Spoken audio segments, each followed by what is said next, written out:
Hello, and welcome to a short 5-minute video essay on an assessment on war dramas and other such things and stuff by Wellington Rodriguez. A war drama is a war film that has a dramatic inlay, plot, or story that's driven by dramatic characters and themes. War dramas usually show themes like inner discovery, thoughts on why the war is being fought, and why the soldiers are even there. They usually follow a single character into war and shows war through the eyes of that character as well as through their actions. The examples that I've chosen are 1930's All Quiet on the Western Front, 1998's Saving Private Ryan, and 2016's Hacksaw Ridge. All Quiet on the Western Front, directed by Carl Laemmle, follows a young, wide-eyed, optimistic soldier by the name of Paul Baumer.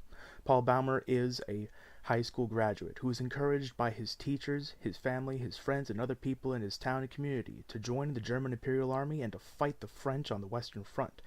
But after his training, he begins to realize that maybe it's not all what it's cut out to be. He meets veteran soldiers along the way that teach him practical skills in the war, but not just practicalities. He also offers advice and also offers the question of why are we here?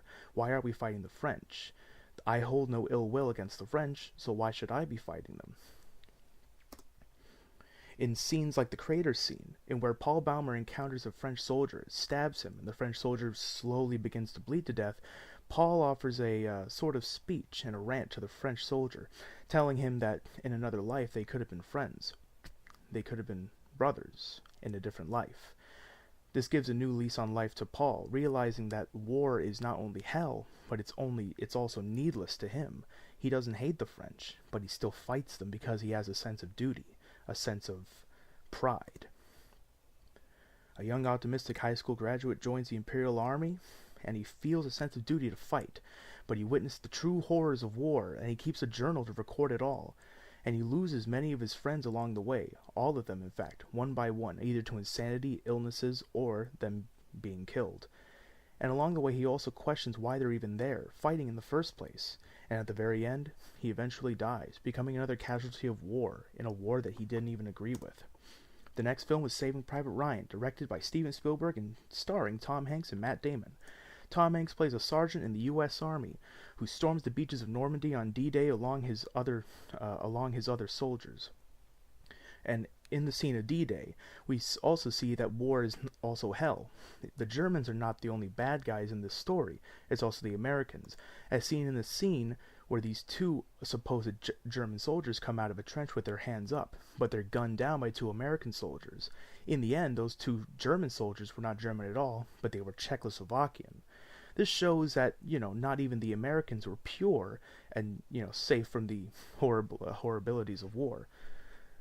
Private Ryan is played by Matt Damon, who in the end lost all of his brothers in other combat situations, and he's the last remaining male member of the Ryan family, and the U.S. government orders him to be brought back. Tom Hanks and Easy Company go to rescue him, and go on a practical suicide mission to find him, but they do this out of a sense of duty. Again, a sense of duty to their country and to their fellow soldier.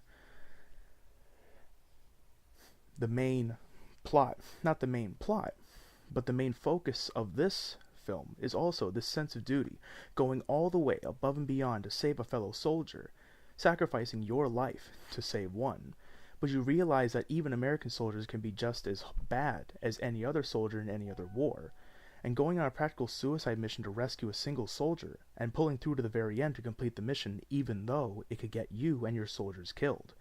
And in the end, Ryan stays behind. He stays behind to protect his fellow soldiers, knowing that their safety is just as important as his, knowing that he has a sense of duty not only to his country, but to the men that he's been serving side by side. The last film we will be looking at, is Hacksaw Ridge, directed by Mel Gibson.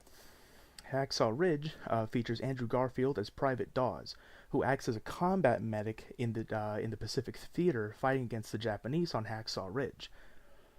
He is opposed to war, opposed to violence, and opposed to the usage of firearms, but he still joins the U.S. Army knowing that he can save lives in the very least.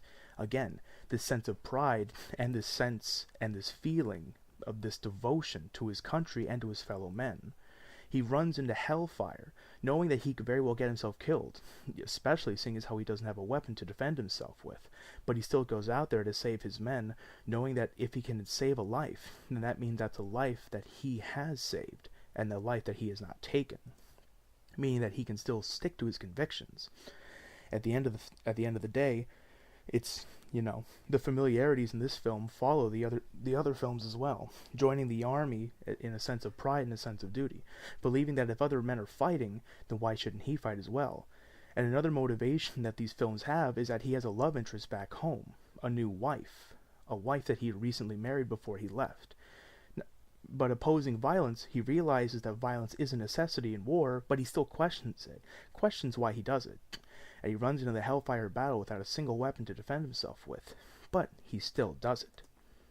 To conclude upon this point, each of these films share in a sense of duty to one's country to serve, and usually has a moment in the film in which the war is questioned, and sometimes ends with the deaths of the main characters, or with the deaths of someone very close to them.